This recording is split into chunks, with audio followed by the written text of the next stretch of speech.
Alright, I'm going to try to keep soldiering on. Let's see, is there something I can change about this? No, CPU should be the right thing to do, I'm pretty sure. Some of you might say not do GPU, but you know what, I've encountered problems while not streaming when I'm trying to do a quick render. So you know what, instead of doing a quick render, we will simply render at 25 with 50. We'll see how quick that goes. Build that BVH, trace the tiles, and there you already have kind of a quick idea of what that clock looks like, because I think I already lost you before that last one. And you know what, that can just be an explanation video of where I am so far. And right now I'm going to get back to putting this clock, positioning it where it's going to be in my Victorian tab over here. So let's do that. Will you move? Actually, should I make a copy of this? Actually, probably not. It's so complicated. I know I could do something wrong about it, but I'll just have to rely on myself to undo that if that happens. It's a very unique piece. I will simply move it in. So let's see. Oh, I thought it was too big, and it is, but it's not awful. You can see that this little panel right here, is just a little part that might mirror the heart. I actually went into the heart, grabbed this and this area, and separated them from it. And then, you know, added the solidifier, and here we have this little panel. Easy little panel. So, I just selected, I want to select everything but that, so I'll just select everything and then get rid of that. There we go. Alright, so we're going to want you a tad bit smaller, buddy. Say there. Wrong one. Here we are. Reference heart. How's that look? Not awful. Move it up a little bit. This panel might be too big, you know? Might just be too big.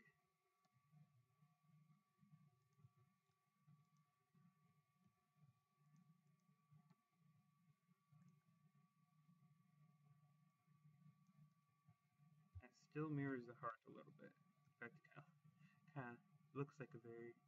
It doesn't though. It doesn't look like a very simple heart. Maybe this would, but this does not. Anyways,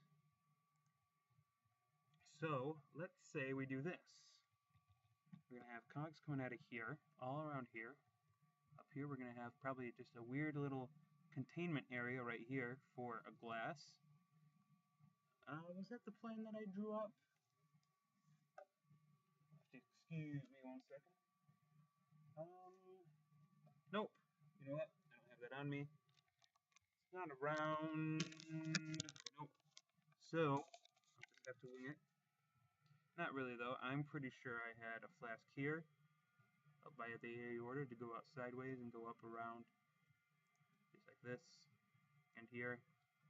And just another more containment flask over here. Maybe that could be a flask. This could be a flask, and this could be like a, I don't know what you'd call a round-bottomed test tube, beaker, not a beaker. There's a technical name for it. I'm not going to know it. So, here we have this. How is that looking in our frame? Ooh, I forget that this might be a big no-no. How about I play it on the safe side and just do a quick render like this? Maybe that's even too much. Let's bring that down to 20. I can already feel the computer getting unusually hot. And you know what? That's just how it goes. Seems to go with this one. Maybe one day I'll get something better. Alright, that's pretty good. And then the cogs will add some contrast to that, because I know both of those are the same color, and it looks maybe a little boring right now, but with the cogs being shiny, I think we can pull it off. And it can look quite nice. how about we bring in our other two large elements before we bring all the small, tiny cogs? Although I'm planning on making some kind of panels for the cogs. Kind of like I'll make a small wall of cogs, I'll move it in, I'll move another one behind it, and I'll copy a couple of those walls around. And that will release some of the burden for me to place 1,000 individual cogs. And that will make more sense for this one because clock parts are kind of layered like that. And it also looks awesome. Looks great. Anyways, let's see. Start. Here we go. So we're going to want one right here. So let's start that. X-spheres are better than just spheres to me, because when you subdivide them, they really, really look like spheres. And if you try to UV texture them, they don't look like monsters, because those spheres all come together at the top, and that always messes me up. So I use the icosphere, or whatever. Probably said that wrong too. Why not? So we are going to solidify. That's outward, so we're going to go inward. Now let's make, first of all, a simple glass texture. And you know what, that's probably what we're going to end up staying with, because Blender's glass shader is just incredible. It's just glass. It just simulates glass. It simulates how light bounces through glass. And everything about glass. I really can't express how much I'm standing on the head of a giant when I use the glass shader. Someone programmed how all of that went together, how it worked in real life, and how they could calculate all the bounces in a computer, and then I go in and I press the glass button, and I have it. It's mine. I don't deserve you, Blender. You've been so good to me. Alright, don't want that one. How about more like this one?